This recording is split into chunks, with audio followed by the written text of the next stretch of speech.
Bismillahirrahmanirrahim. Assalamualaikum warahmatullahi wabarakatuh. Waalaikumsalam. Alhamdulillah wassalatu wassalamu ala Rasulillah wa ala alihi wa sahbihi wa mawalah ma ba'du. Allahumma zidna ilman wa hudan wa tuqan wa salahan ya rabbal alamin. Allahumma faqihna fiddin wa 'allimna at-ta'wil wahdina ila sawa'is sabil. Allahumma inna na'udzu bika min ilmin la yanfa' wa min qalbin la yakhsha wa min nafsin la tashba' wa min da'watin la yustajabu laha. Amin ya rabbal alamin. La ilaha illallah al-malikul haqqul mubin Muhammadur Rasulullah Sadiqul wadil amin ya arhamar rahimin ya arhamar rahimin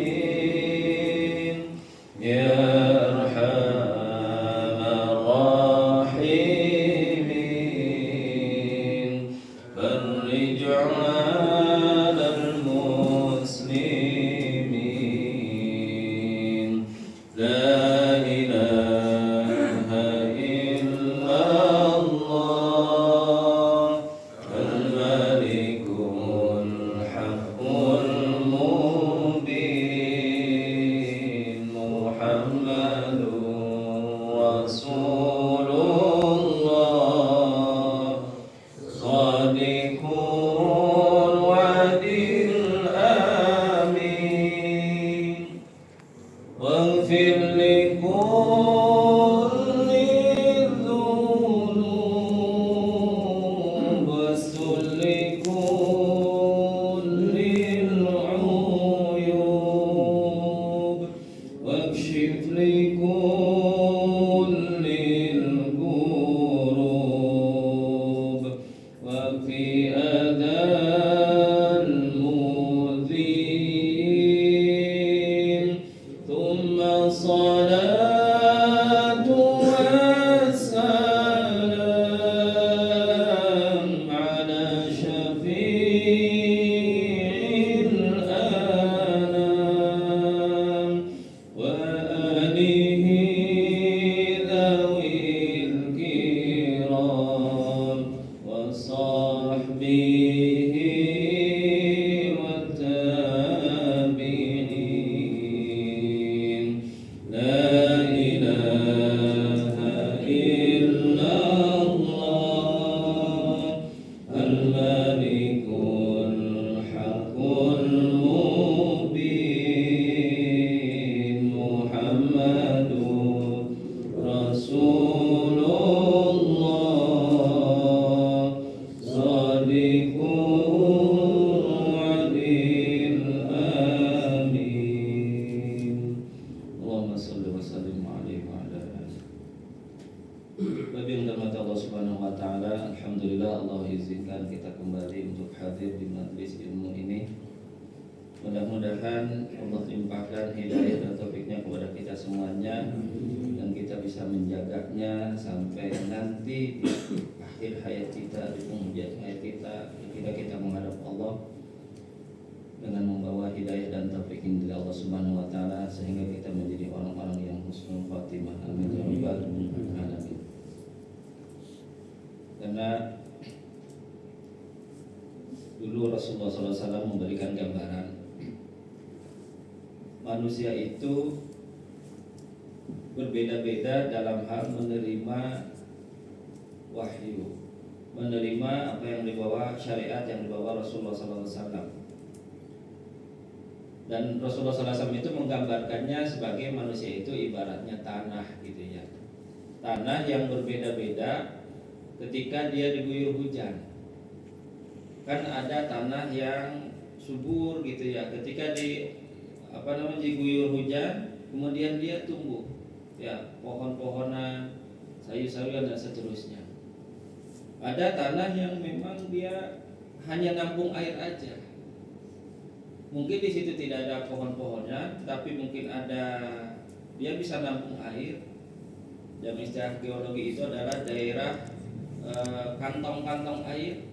Mungkin tanaman tidak terlalu subur, tetapi dia mudah untuk mendapatkan air di tempat itu, sehingga air itu bisa dirasakan oleh siapapun yang membutuhkannya. Ada lagi tanah yang kemudian dia tidak subur dan tidak menampung air. Kata Nabi adalah qoi'an namanya. Maka kemudian kata Nabi, dia adalah tanah yang kemudian sebanyak apapun diguyur oleh hujan, maka tidak bisa memberi manfaat kepada orang lain. Tidak bisa menumbuhkan pohon-pohonan, tidak ada tumbuh-tumbuhan di situ, dan pun tidak juga dia menampung air untuk orang yang atau siapapun yang membutuhkannya. Nah, ini gambaran yang disabdakan Rasulullah SAW. Maka kemudian Nabi bersabda, Inna masalah ma ba'asani Allah bihi minal huda wal ilmi kama sari gaisin. Allah mengutusku ini dengan perumpamaan bahwa Allah mengutus dengan aku dengan membawa petunjuk dan membawa ilmu. Kata Nabi, saya membawa petunjuk dari Allah dan membawa ilmu dari Allah. Itu perumpamaan seperti air hujan tadi. Air hujan itu adalah petunjuknya, adalah ilmunya yang Allah berikan. Tergantung manusianya itulah cara menerimanya, tipe menerimanya seperti apa. Kata Nabi, kamathali ghaithin asaba ardan, seperti hujan tadi yang menimpa ke tanah. Wakanat minha ta'ifatun thayyibah, ada tanah tadi yang subur. Qabilat ma'a fambatat al-kala wal usba al-katsir. Ya, tanah yang subur, kemudian kena hujan, tumbuhlah tadi pohon-pohonan yang banyak. Mungkin ada buah-buahan dan seterusnya, ada sayur-sayuran. Wa kana minha ajalibu amsakatil ma'a. Ada tadi yang kemudian tanah itu tandus, tetapi dia bisa nampung air. Fa nafa'allahu biha an-nasa fasyaribu minha wasuqu wazar'u. Mungkin di tempat itu tidak bagus untuk tanam-tanaman, tapi menjadi sumber mata air. Kemudian ya, tumbuhlah dia diambil airnya untuk orang minum, untuk menyiram dan untuk menanam di tempat lain. Wa asaba ta'ifatun ukhra minha ta'ifatun ukhra innama hiya qai'adatun siku ma'an wa la tunbitu kanan. Bagian yang lainnya adalah tadi tanah yang tandus, tidak ada air di situ dan tidak ada pohon-pohon. Fadzalika mithman faquha fi dinillah. Itulah perumpamaan orang yang memahami agama Allah. Wa nafa'ahu bima ba'atsana Allah bihi fa'alima wa 'allama. Kemudian itulah perumpamaan yang aku diutusnya oleh Allah. Dia kemudian mengetahui, dia menerima ilmu itu, wa'allama, dan dia kemudian menyebarkan lagi kepada orang lain, mengajarkannya kepada orang lain. Mungkin orang terdekatnya adalah keluarga kita, orang-orang yang menjadi tanggungan kita, anak cucu kita, adiknya, dan seterusnya. Ini yang harus menjadi prinsip, bahwa apa yang saya pelajari ini bukan hanya untuk diri sendiri saja. Begitu terbatasnya kalau kemudian apa yang saya dengar, apa yang saya pelajari ini hanya untuk diri sendiri, tapi diniatkan untuk orang lain juga. Nanti suatu saat saya bisa mengamalkannya, enggak perlu yang banyak, sedikit pun, tapi kemudian diamalkan, saya akan ajarkan lagi pada orang lain, saya akan turunkan lagi pada orang lain. Apalagi santri dan santriyah ya. Belajar di pondok itu tujuannya bukan hanya untuk diri sendiri. Di pundak kalian itu ada keluarga, paling tidak ada keluarga yang menunggu, dan yang lebih besarnya adalah umat yang menunggu. Nanti suatu saat kalian berperan untuk mereka.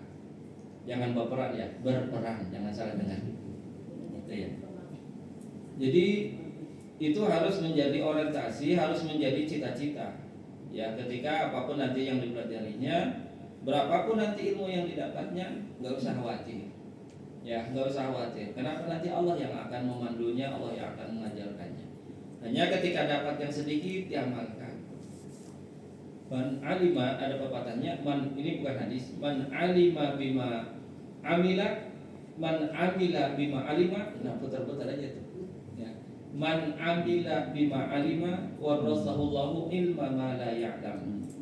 Siapa yang mengamalkan apa yang dia ketahuinya. Oh, tahu tentang sholat berjamaah, dia amalkan. Tahu tentang baca Quran, dia amalkan. Tahu tentang sholat tahajud, utamanya dia amalkan. Sedikit-sedikit dia amalkan itu, maka Allah akan wariskan kepadanya apa yang dia tidak ketahui. Jadi rumusnya adalah kalau ingin nanti terus bertambah adalah amalkan yang sedikit itu, nanti dengan sendirinya Allah akan tambahkan. Wa mithlu man lam yarfa' bidzalika ra'san wa lam yaqbal hudallahi alladzi ursiltu bihi. Dan itulah ada lagi tadi perumpamaan orang yang seperti tanah yang tandus, adalah perumpamaan orang yang tidak mau mengangkat kepalanya dan tidak mau menerima hidayah dari Allah. Itulah perumpamaan tadi tanah yang tandus yang kemudian sama-sama aku diutus kepadanya, tapi dianya sendiri tidak mau menerima petunjuk itu dari Allah. Nabi diutus untuk semuanya, untuk yang barat, untuk yang timur, untuk yang putih, untuk yang hitam, dan untuk semua rasnya. Nabi itu diutus. Nabi tidak memilih-milih. Nabi tidak diutus hanya untuk orang Arab saja. Nabi diutus untuk semuanya, tergantung penerimaan manusia itu sendiri yang kemudian berbeda-beda. Sekali lagi, mudah-mudahan tanda bahwa Allah hadirkan di tempat ini, bahwa kita mungkin menjadi tanah yang subur, kemudian ada airnya ketika dia bisa menerima air dan bisa menumbuhkan pohon-pohonan, tumbuh-tumbuhan, buah-buahan, sayur-sayuran dan seterusnya, sehingga kemanfaatnya berlipat-lipat. Bapak Ibu yang dirahmati Allah Subhanahu wa taala, mungkin ini sebagai pembukanya, dan insya Allah kita akan lanjutkan kepada pembagian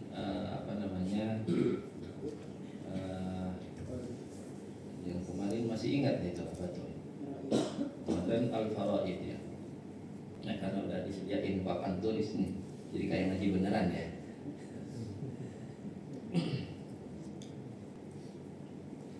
Saya akan meralat, mungkin bukan meralat ya, tapi dalam pendapat saya dari beberapa sumber, kemarin saya mengatakan bahwa salah satu yang menyebabkan mendapatkan warisan itu adalah murtad, berbeda agama gitu ya, yang menghalangi warisan dan kemudian membunuh. Jadi anaknya bapaknya bunuh bapaknya, maka sosok otomatis akan menghalangi, ya, akan menghalangi dari warisan.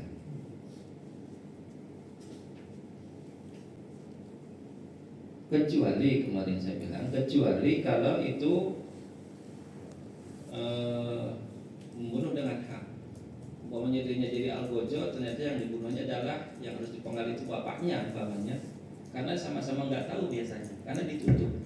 Yang mau dieksekusi juga ditutup, yang mau algojonya juga ditutup. Ininya mukanya, matanya nggak ditutup, karena salah penggal gitu. Matanya mukanya tetap ditutup. Nah, itu namanya membunuh dengan hak, artinya dia menjalankan tugas. Nah, kalau itu kan tidak menjadi tidak menjadi penghalang saya bilang, karena itu adalah tugas. Dia membunuhnya dengan hak namanya. Tapi penulis buku ini mengatakan bahwa sekalipun dia membunuhnya dengan hak, selama dia membunuh, ya dia akan menghalangi dari warisan itu. Ya, kalau memang dia tahu bahwa nanti ternyata yang harus dieksekusinya adalah orang tuanya, bapaknya, cari algojo lain kira-kira, dikasih opsi yang lain. Karena memang hadisnya itu umum, hadisnya ini. Kalau saya mau mengatakan bahwa ya kalau membunuh dengan hak itu ya kan tidak karena ada sanksi, tidak dosa, dan tidak harusnya kalau memang tidak dosa, ya artinya tidak ada konsekuensi gitu. Ya kan dia menjalankan tugas syariat. tidak menjalankan tugas. Wah, harusnya kalau memang sesuatu itu tidak tidak dikategorikan dosa, maka tidak ada efek dari itu. Nah, kalau ada efeknya berarti kan seolah-olah perbuatan itu adalah perbuatan dosa, kira-kira. Nah, tapi beliau penulis buku ini menyebutkan karena umumnya hadis, ya. Jadi membunuh itu nggak harus langsung. Mungkin bisa jadi yang membunuh orang lain, tapi instruksinya dia, otak obat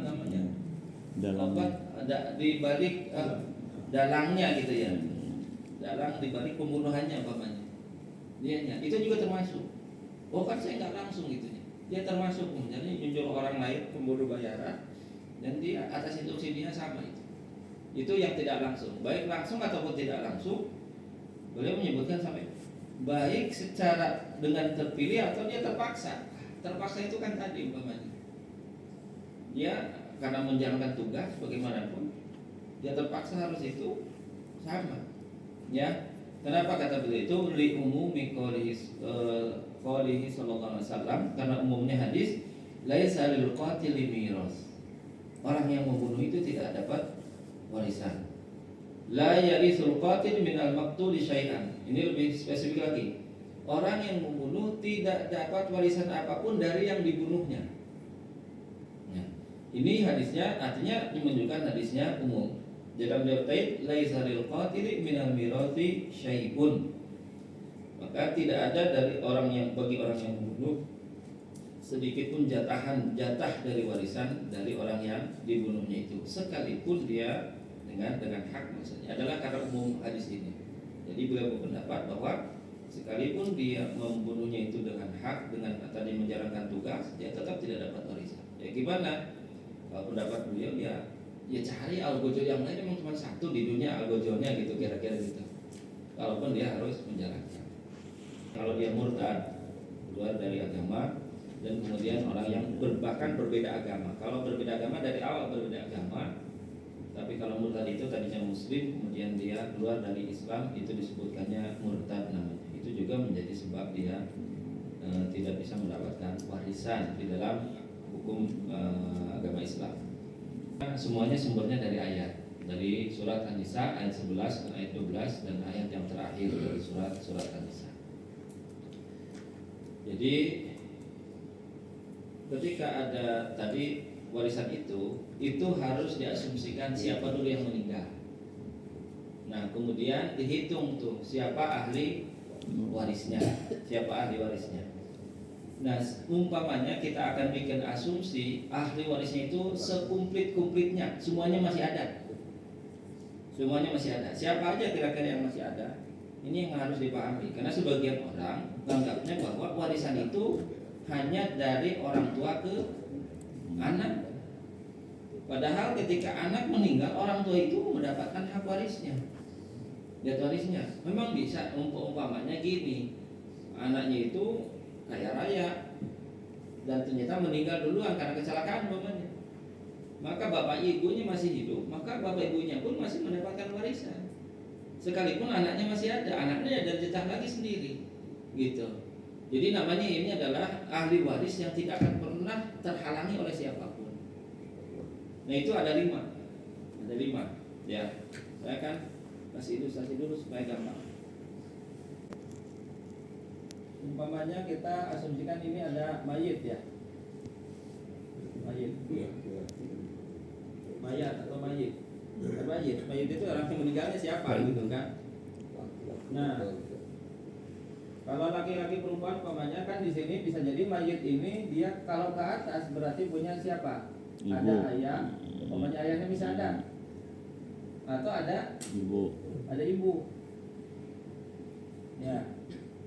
Kalau ke bawah, anak itu kan ada dua macam. Iya. Anak laki-laki, anak perempuan. Nah, perempuan. Nah, ini ke atas, ini ke bawah. Ke samping kira-kira ada siapa? Adik, saudara kandung. Enggak, sebelum itu paling dekat. Suami istri dulu. Suami istri ya.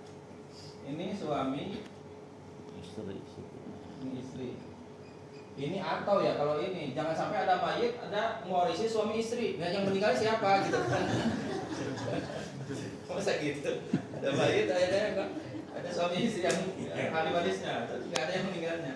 Berarti kalau ada istri berarti yang meninggal suami. Kalau ada suaminya yang ahli warisan berarti yang meninggal istrinya, gitu kan? Kalau istri Kayak yang gitu. kedua biasanya. Istrinya dua. Enggak, tetap ke sini tetap hitung aja. Kalau umpamanya ini istrinya satu yang meninggal, umpamanya yang satu meninggal, Yang satu nggak berarti dapat. suami. Ini bukan dianggap istri ini. Gitu. Mendapatkan warisan enggak dari istri pertamanya? Enggak. Enggak ada. Enggak ada jatahnya. Waduh, seneng banget. Iya, gitu. Jadi yang tidak terhalang ini aja. Ada 5 ini.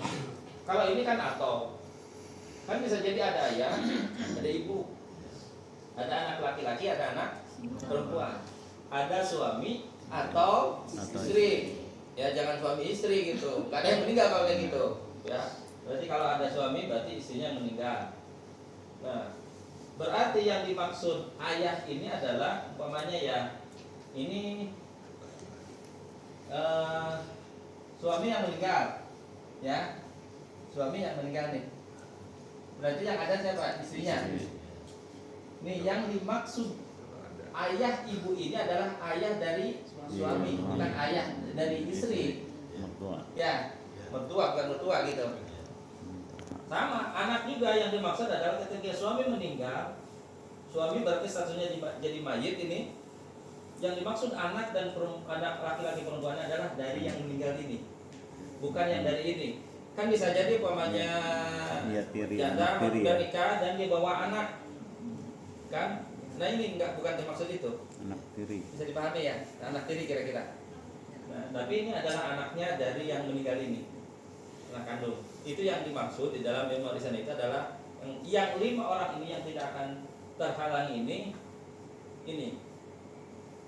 Kalau pemain saudara tadi, saudara pemain baik saudara laki-laki, ini kan mayit ini kan bisa jadi punya saudara pemainnya ya, adik atau kakak. Tapi kalau ada anak laki-laki ini terhalangin semuanya itu. Oh batal. Ya, anak laki-laki ini gagah banget bisa ngalangin orang. Ya, emang kayak gitu aturannya di dalam Al-Quran. Nah, sekarang kalau seandainya ini asumsinya ini masih ada semuanya, kira-kira berapa jatah masing-masing? Nah, kira-kira gitu ya. Nah, sekarang jadi saya langsung gabungkan di ayat 11 dan ayat 12. Nanti ayat itu menyebutkan rinciannya satu-satu. Jadi kalau semuanya ini dari apa namanya yang 5 ini masih hidup komplit semuanya, maka ayah dan ibu itu masing-masing dapat 1/6. 1/6. Istri Dapat 1/6. Ayahnya dapat 1/6, ibunya dapat 1/6. Nah, kemudian tadi yang meninggal siapa? Suami ya? Suami. Berarti ada istri nih. Istri. Istri berapa kira-kira? 1/8. Istri karena ada anak laki, karena ada anak, maka dia dapatnya 1/8. 1/8. Karena ada anak. Kalau nggak ada anak, namanya anak dari yang meninggal ini, maka dia dapat 1/4. Oh, kalau nggak ada dia. Nah, jadi caranya kalau ini komplit semuanya, ini dulu. Ayah dikasih dulu, ibu dikasih dulu 1/6, istri dikasih 1/8, sisanya buat anak. Nah, sisanya buat anak ini berapa? Gimana kalau anaknya laki-laki dan perempuan? Ini dapat 2 bagian, ini dapat 1 bagian, gitu. Jadi kalau ini komplit semuanya ya formasinya, anak laki-laki dan perempuannya. Nah, kalau anak perempuannya ada 2, anak laki-lakinya 1, ya sama tetap gitu nanti cara ngebaginya. Jadi prinsipnya adalah anak laki-laki dapat 2 bagian daripada anak perempuan, hanya 2 kali lipat lah gitu kira-kira. Nah, ini kalau seandainya formasinya komplit. Yang lain sudah nggak ada jatah untuk yang lain. saudara, paman, om, kakek udah kan ada ayah, ada ibu, pokoknya dia terhalangi, udah. Jadi yang lainnya ya kalau mau dikasih ya sedekah aja bahasanya, tapi yang lainnya udah gak dapat. Karena ada anak laki-laki ngalangin semuanya, kakek terhalangin, siapa nama, om terhalangin, saudara dari meninggal ini terhalangin semuanya kalau ada anak laki-laki. Nah kira-kira gitu. Nah caranya gimana? Ya hartanya itu dihitung dulu, rumahnya dihitung, kemudian tanahnya, rukonya semuanya dihitung dan itu dinominalkan. Dinominalkan itu dianggap itu dinilaikan, kan diangkatkan lah, walaupun nggak harus dipotong-potong langsung gitu ya. Ini kan ada di, kalau orang bank itu tahu tuh ya. Iya, Apa istilahnya? ahli tafsir.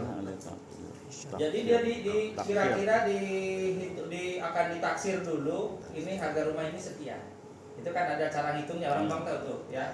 Oh ini sekian harganya. Ya ngikutin, berarti pakai jasa dia tuh. Kalau bagi itu. Jadi nanti kalau umpamanya pakainya nggak pakai ilmu, nanti akan punya kepentingan tuh. Bisa dimahalkan, bisa dimurahkan gitu kan. Maka tetap harus manggil orang yang profesional untuk menaksirnya ini harganya berapa.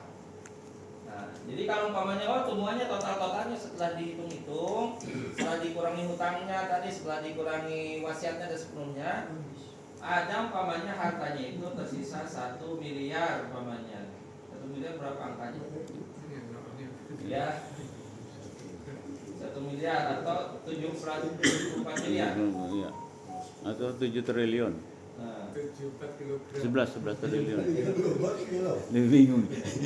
nah 1 miliar ini, 1 miliar baru kemudian diambil 1/6-nya dari 1 miliar. Berapa tuh? Mana sampai ada? Hitung berapa? Sebenarnya ada cara Bagi hitungnya 6, sendiri, ada bagi cara 6. hitungnya. Ilustrasinya 100 saja. Ilustrasinya 100 saja gitu. 100 juta. Iya, Lebih gampang. Oh, 100 juta aja ya? Iya, 100 juta lah. Lebih gampang.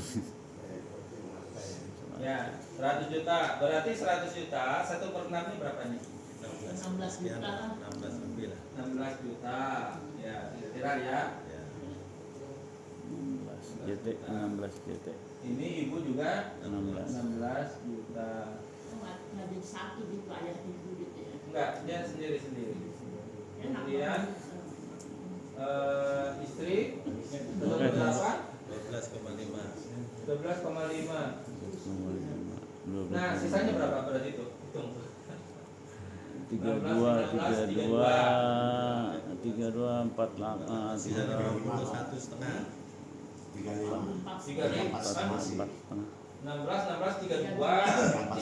34,5 sisanya 44,5. 44. Nah, 44,5 berarti sisanya 55,5. 55 juta. Ya. Nah, 55 juta ini nanti lihat anaknya. Kalau anaknya contoh satu-satu, umpamanya anak lakinya 1, anak perempuannya 1. Berarti hartanya yang sisa ini dibagi berapa? Dibagi 3. Dibagi 3. Ini dapat 2 bagian. Jadi berapa ini? Kalau dihitung-hitung. wah, receh. Ada recehnya. Receh. Adik Berapa? 37 satu, satunya 18 kurang lebih. Memang ibu 18 kali ya. Satunya 37, 37. 18,5. Nah, berarti ini kurang lebih dapat yang lagi dapat 37 juta. Satunya 18,5. Perempuan 18,5 juta. Tuh. Semuanya disebutkan dalam Al-Qur'an ini. Nah, formasinya itu ada dalam surat Nisa tadi ayat 11 dan ayat 12. Kalau seandainya lengkap semua. Udah habis berarti kan udah selesai itu. Udah bagi-bagi itu. Kalau ayah ibu nggak ada, Pak Ustadz, Kalau ini ayah ibunya sudah nggak ada kakak gitu. Anak. ada siapa? Kakaknya, Istri kakaknya. ada? Enggak. Istri dapat. Saya ada kakaknya dia nggak dapat. Kakaknya ini. Kakak suami ya. Kakaknya dari Mayit. yang meninggal ini. Iya.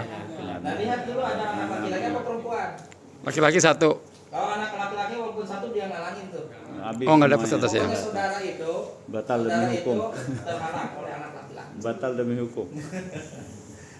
Anak laki-laki itu ngalamin banget ini anak laki-laki. Walaupun anak laki-laki dapatnya sisa, tapi sisa kan bisa jadi untung, bisa jadi buntung gitu kan? Enggak, biasanya sisa itu tetap lebih banyak kalau dalam hitungan-hitungan ini. Sudah Allah atur. Jadi nggak mungkin ada anak laki. Kan walaupun tadi sisa ya, belakangan hitungnya tetap paling gede tetap. Berarti istrinya berapa persen tuh? Ya, Nah, kalau umpamanya ada anak laki-laki tetap 1/8. Oh, 1/8 juga. 1/8. Selama kalau masih ada anak dari yang meninggal hanya dapat 1/8. Kalau ternyata nggak ada anak nih, nggak ada anak laki, nggak ada anak perempuan, dapatnya 1/4. 1/4 istri dapatnya. Ya. Nah, ini kalau komplit. Makanya di dalam Al-Quran itu dirinci satu-satu tuh, satu-satu dulu. Nah, surat An-Nisa. Yusikumullahu fi auladikum lidzakari mithlu hadzal unsayayn. Ini dapat 2 bagian, ini dapat 1 bagian itu. Allah sebutkan dulu, bahkan Allah mewasiatkan bagi anak laki-laki dapat 2 bagian dari anak perempuan. Ini harus clear bahwa Allah langsung yang bagiin. Jangan merasa kok Allah nggak adil gitu ya. Jatahnya sama Allah tuh, ya. Dan ini banyaklah yang kemudian seolah-olah ini banyak yang koreksi gitu, dikoreksi seolah-olah Allah nggak adil. Dibagi sama. Kerja, Sama. Itu nanti bicara namanya gunung gini. Jadi sebelum dibagi itu mana harta yang dihasilkan oleh suami, mana harta yang dihasilkan oleh istri. Baru silakan dibagi dulu. Nah, nanti yang dibagikan itu adalah harta yang tadi yang dihasilkan oleh suami. Kalau sekarang pamannya asumsinya bagaimana, kan sudah nyampur hartanya udah nyampur pamannya. Maka dihitung asumsi. Asumsi itu gimana? Cara ngitungnya ketika waktu masih hidup, suami itu dapat gajinya berapa sih? Istri dapat gajinya berapa? Nanti dihitung persentase itu. Jadi kalau ada kasus seperti ini yang namanya golong gini itu artinya bahwa kan di dalam harta itu pamannya ada suami meninggal dan tapi ada harta istrinya juga kan. Nah, harta istrinya tetap dikeluarkan dulu. Karena itu hak harta yang dia dapatkan dari umpamanya, karena umpamanya kan memang kalau sekarang kan suaminya kerja, istrinya kerja. Nah, cara ngitungnya adalah kira-kira persentasenya gitu. Kalau contoh umpamanya, suami dapat gajinya 6 juta, istrinya itu 4 juta. Berarti kan 40% dan 60%. Jadi kalau ada harta cash seperti itu, maka sebelum dibagikan itu dihitung dulu tuh, dikeluarkan dulu. Kalau suami meninggal, dalam harta suami ini, dalam harta ini keseluruhan ini itu ada harta istrinya. Dulu kan gimana? Ya tadi, karena dulu saya dapat penghasilannya sekian, maka sekian persen dikeluarkan dulu, diambil dulu ke istri. Karena itu milik istrinya, katanya itu. Kira-kira kalau sudah nyampur kayak gitu, jadi diasumsikan dengan dulu waktu dapat penghasilan. Itu. Nah, di sini yang sering ribut karena sulit untuk ininya kan gitu. Nah, makanya sebagian itu ada tradisi di kita, ada tradisi ketika pemain suami meninggal itu nggak langsung dibagikan biasanya, nggak langsung dibagikan ke anak-anaknya. Biasanya ya udah, ini dikuasakan dulu ke istri sebagai ibunya kan dari anak-anak ini. Baru ketika dua-duanya meninggal tuh baru dibagikan. sebaiknya bagus bagaimana Ustaz? Dibagikan setelah Ya. Jadi sebenarnya kalau di dalam Islam itu kan namanya waris itu kan hak yang otomatis dia pindah. Jadi sebenarnya tidak boleh ditangguhkan, langsung dibagikan. Langsung dibagikan secara hukumnya. Secara hukumnya langsung dibagikan. Hanya saja nanti kalau umpamanya semuanya ini bersepakat, namanya tanazul an haqihi. Anak-anak ini ridho untuk udahlah jatah kita ini biarkan diinikan dulu sama ibu umpamanya. Silakan dulu untuk anak kahit ibu. Nah, ya itu enggak masalah kalau anak-anaknya ridho ini. Anak-anaknya ini ridho. Tapi kalau umpamanya terjadi ribut, nah kembalikan ke hukum asal. Begini aja udah supaya enggak ribut gitu. Jadi semuanya sudah Allah atur itu supaya tadi tidak terjadi keributan yang kemudian akhirnya saudara bisa jadi orang lain gara-gara ini kan gitu, gara-gara kebetulan ini. Itu kalau apa namanya tadi ya.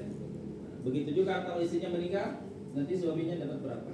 Kalau suami 2 kali, berarti kalau umpamanya sekarang asumsinya kebalikannya, istrinya yang meninggal dan tadi punya harta, suaminya masih hidup, maka suami itu dapatnya, kalau ada anak-anak dia dapat 1/4. Kalau ternyata nggak ada anak-anak nih, nggak ada sama sekali anaknya, nggak punya anak, maka dia dapatnya 1/2. Walakum nisfu ma taraka azwajukum. Bagi kalian wahai para suami, separuh dari harta yang ditinggalkan oleh istri, illam yakul lahunna walad. Seandainya istri tidak punya anak, ya, tidak punya anak, maka dia dapat 1/2. Sisanya ya buat ayahnya kalau masih ada. Kalau seandainya nggak ada sama sekali, nanti dilihat masih ada saudaranya, bisa jadi ke saudara. Saudara perempuan. Saudara yang meninggal. Yang meninggal. Saudara dari Iya. saudara yang meninggal itu. Nah, kira-kira seperti itu.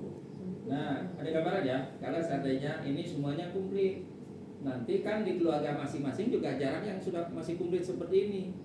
Kan biasanya ayahnya udah meninggal duluan, ibunya udah meninggal, atau salah satunya udah meninggal, dan seterusnya. Maka dirincilah di dalam Al-Quran, dalam surat An-Nisa tadi. Allah berikan dulu prinsipnya. Oke, sampai diri sini dulu, ada pertanyaan dulu mungkin. Ustadz, saya tanya kalau si suami istri ini anaknya nggak ada, tapi ada anaknya anak angkat aja gitu, nggak dapat. Anak angkat nggak dapat jatah yang Allah sebutkan, tetapi dia mungkin boleh dapat Dapat hibah. bahasa kita uang korisman, tetap Hibah dikasih. ya berarti. Itu dianjurkan di dalam Al-Quran. Itu besarnya Sama berapa? seperti pamannya ketiga bagian warisan ini. Ada orang-orang yang memang dia bukan jatahnya yang disebutkan Allah Al-Quran, tapi tetap dianjurkan untuk dikasih. Ida hadaro kismata ulul qurba, seandainya ada kerabat tuh hadir ketika ya tetap dikasih farzukuhum, kasihlah mereka gitu kan. Ya sebagai kebijakan dari ini gitu ya. Kalau misalkan ada surat wasiat, misalkan ada wasiat dari Ya wasiat itu nanti kemarin tuh. Jadi sebelum dibagikan ini wasiatnya dulu tunaikan. Makanya kemarin kan urutannya kemarin Pak, 1, ketika ada meninggal itu ambil dulu hartanya untuk Utang. bukan ngurusin jenazahnya dulu. Saya nggak ada ngurusin, dia bangun lagi kan. Kok ada yang nggak diurusin gitu. jenazah itu baru utang ya, Benar. utang kedua. Udah pada ribut, ada ngurusin, apalagi ngurusin barista gitu ya.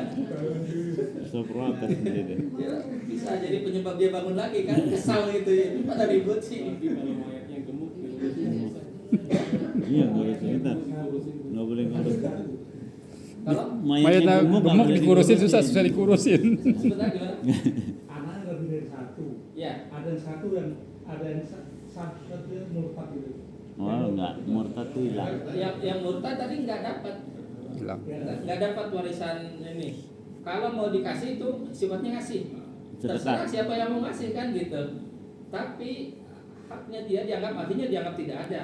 Kalau dalam pembarisan ini berarti dianggap tidak ada tuh. Murtad tuh putus. Kalau dia murtad umpamanya berbeda agama, dia tidak dapat ya secara hukum ini, secara hukum yang Allah Cara sebutkan. hukum Islam. Kalau bapaknya yang murtad, Sama. anak-anaknya ada dikasih juga. Anak hartanya ini nanti kalau memang dia mau kembali umpamanya kan mungkin pasti nanti akan ada ininya, maka silakan nanti berarti kembali ke hukum positif, hukum di dalam Hukum negara. Indonesia. Karena nanti mau siapa yang ini hartanya gitu ya. Nah itu nanti mungkin ke pengadilan nantinya jadinya. Tetapi nggak bisa dihitung dengan secara ini warisan ini gitu ya. Ya gitu. Karena berbeda agama itu salah satu hal. Artinya kalau di ke hukum positif ya itu beda hitung-hitungan. Memang ribet Kira-kira warisan. gitu. Ya, Ribet. Itu. Oke, ada lagi yang lain sebelum dilanjut ini. Ini akan makin sampai jam 9 kira-kira. jadi ini dulu ya. Nah, kira-kira nanti rinciannya kalau nanti ada satu lagi, oh ternyata hanya ada anak perempuan saja dapatnya berapa. Itu sebutkan tuh rinciannya dalam Al-Qur'an. Kalau ada anak laki-laki saja dapat berapa. Terus ketika ada ada saudaranya saja, iya ada ayahnya, ada ibunya, tapi nggak ada anak, tapi ada saudara, itu berapa? Itu dirinci. Oh sebutkan. Namanya adalah dawil furud. Dawil furud itu orang-orang yang sudah dijatahkan oleh Allah. disebutkan jatahnya oleh Allah itu double furud namanya. Kalau selain itu adalah orang-orang yang tadi mungkin diberikannya adalah kebijakan saja. Oh, Kebijakan. saya tanya Pak Ustadz, saya Ya. gimana kalau misalkan gini, ini punya warisan, tapi si keluarganya nih udahlah nggak mau diurusin, biarin aja gitu. Itu dosa nggak? Sebentar, tadi saya lanjutin tadi belum tuntas ya. Jadi ketika ada yang meninggal, hartanya itu diambil dulu untuk ngurusin jenazahnya. Iya, Yang kedua, Hutang. bayar hutangnya. Yang ketiga, tunaikan wasiatnya. Baru yang terakhir tuh, kalau masih ada sisa, katanya baru diurusin tuh. Iya, iya. Kalau sisanya hutang itu bagian hutangnya. Bagi sesuai dengan kewajiban. Gitu.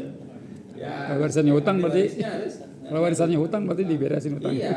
Ya kalau dia kasihan sama orang tuanya umpamanya kan, sama yang meninggalnya gitu ya. Nah itu jadi ini artinya ini terakhir, bagian terakhir, baru kemudian diurus-urus ini. Jadi jangan sampai ribut duluan sebelum semuanya tadi dituntaskan. Nah terkait dengan tadi umpamanya ada harta warisan tapi nggak mau peduli itu apa maknanya? Apa merasa saya sudah cukup dan nggak butuh dengan itu? Atau umpamanya saya takut ribut atau gimana kan? Ya takut ribut lah gitu. Nah, yang nggak bisa tetap harus ada penyelesaiannya. Kan bisa, umpamanya musyawarah sudah ini ada harta warisan. Mau gimana kita? Oke. Mau kita Wakafkan gitu. Iya, artinya ya bisa aja kalau semuanya sepakat silakan. Atau kalau merasa nggak pada butuh ya silakan tadi mau diwakafkan, mau dihibahkan dan seterusnya. Kalau umpamanya dia tidak ketemu, kan bisa jadi yang nggak setuju itu cuma satu, tapi yang setuju itu dikembalikan ke hukum ini tetap dibagikan. Kalaupun setelah nanti dihitung, kan ini kan hitungan dulu. Nah nanti prakteknya kan nanti kamu dapatnya ini ya, kan ini nilainya sekian umpamanya. Oh ini dapatnya rumah, ini dapatnya tanah umpamanya, kan tetap hitungannya ini hitung ini dulu, hitung ini dulu. Jadi nggak mesti umpamanya satu rumah dibagi-bagi ini, yang lain terus kemudian objek yang lainnya tanahnya dibagi potong-potong, juga nggak kayak gitu, nggak harus gitu. Tapi sesuai dengan nilainya. Oh nilainya kan tanah rumah kalau sekian, ya udah ini harganya 37 miliar, bukan miliar, ya udah nih buat si Anu gitu. Nanti dia si perempuan ini dari objek yang lain banyak ngambilnya yang seharga sekian gitu. Nah itu secara teknisnya nanti, tapi tetap dihitung dulu di atas kertas seperti itu jatahnya masing-masing. Kira-kira gitu. Terus begini Ustaz, kalau ini kan dia nggak punya anak, jadi nggak punya keluarga lah gitu, katakan dia yatim sendiri gitu. Kemudian dia meninggal, kan dia itu kan ada anak angkat. Ya, bukan anak angkat, dia kebetulan dia ngurusin lah gitu ya. Di hari akhirnya, jadi di hari akhirnya dia ngurusin gitu. Ya kan kemudian meninggal, ya kan. Nah, itu hartanya itu apa? Jadi di kemanakan? Diserahkan ke pengadilan atau ke si yang ngurusin itu? Jadi yang meninggalnya siapa nih? Mayitnya Iya, maksudnya apa? Maksudnya dia nggak punya keluarga gitu. Tapi Ya, ada sebatang kara. katakan tetangganya lah yang saja ngurusin. sebatang kara. Iya. Ya. Sebatang kara dia hidup sendiri, nggak punya ayah, nggak ada, anak nggak ada. Kebetulan tetangganya yang ngurusin. Ya nggak ada suami, nggak ada istri, umpamanya. Ya artinya dia satu orang. Nah maka ini nanti itu pengadilan agama yang memutuskan. Jadi tetap diinikan ke pengadilan. Oh, diserahkan ke pengadilan. Karena di pengadilan pun itu tetap masih merujuk kepada hukum ini. Mereka nyebutnya hukum kompilasi namanya. Jadi hukum dari hukum yang syariat Islam yang kemudian dijadikan undang-undang dalam undang-undang negara. Tapi ketika berkaitan dengan ini tetap masih menggunakan merujuknya kepada hukum Islam. Ada hukum kompilasi mereka nyebutkannya itu. Kompilasi. Berarti serahkan ke pengadilan ya. Ya nanti itu kalau gitu atau pamannya ada menjelang kematiannya dia menuliskan hibah kepada seseorang, itu harus diinikan. Artinya kalau dia merasa bahwa jangan sampai harta ini mubazir, dianjurkan orang yang seperti itu ya membuat wasiat. Itu membuat wasiat. Nanti kalau pamannya merasa bahwa dia diurusin oleh Tetangganya, kawannya atau tetangganya. maka ya sejatinya kalau dia berpikir itu kan dia saya harus Silakan. mewasiatkan ini kepada harta saya diberikan ke sekian dan sekian, maka sudah selesai itu karena nggak merasa. Soalnya itu kejadian di kampung saya itu gitu. Jadi waktu dia dia nenek-nenek itu, Ya. ya kan memang dia punya tanah Ya. tetap sebelah rumah saya. Itu dia meninggal diurusin oleh tetangganya gitu kan. Dari mulai maksudnya sudah menjelang tua dia. Nah itu karena dia di rembukan kelurah ya kan, dan sebenarnya diserahkan ke tetangganya itu semuanya. Jadi kenapa tadi harus ada penetapan dari pihak lain, apalagi dari pengadilan gitu. Jadi saya mungkin dia saya pernah ceritakan waktu itu. Jadi ini dari daerah mana ya? Di daerah dia di Pasar Rumput orangnya ini. Dia tidak punya anak. Ada istrinya dan tidak punya anak. Hanya ada anaknya itu anak angkat. Ini kejadiannya sudah dari tahun 84. Jadi dia itu sudah waktu itu dia punya rumah dan ruko lah kira-kira. Rumah dan ruko dan harganya miliaran di Jakarta. Kemudian ketika dia masih hidup, ini semuanya karena dia merasa nggak punya ahli waris sudah dihibahkan. Rukonya ke anaknya, rumahnya ini ke ibunya. Itu udah hibah bahasanya, karena masih hidup. Iya, Udah hidup. hibah dan udah dibalik nama tuh.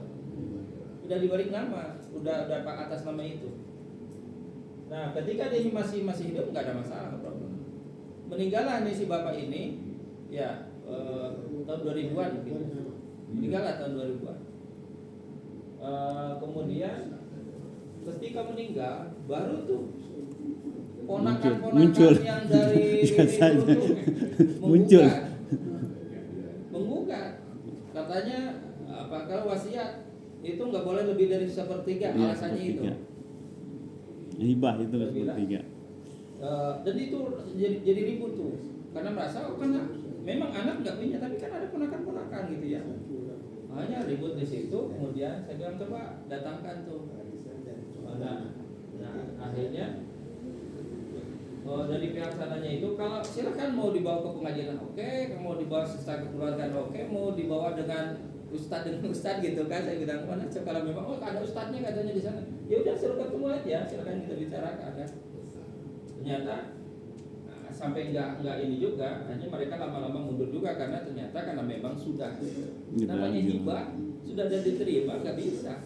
Jangankan orang lain, saya bilang kalau sudah hibah itu orangnya sendiri yang menarik juga itu nggak boleh, apalagi sudah diterima namanya hibah itu kan. Karena nama di situ orang yang menarik kembali hibahnya itu seperti, mohon maaf, dalam hadis itu seperti anjing yang menjilati ludahnya sendiri.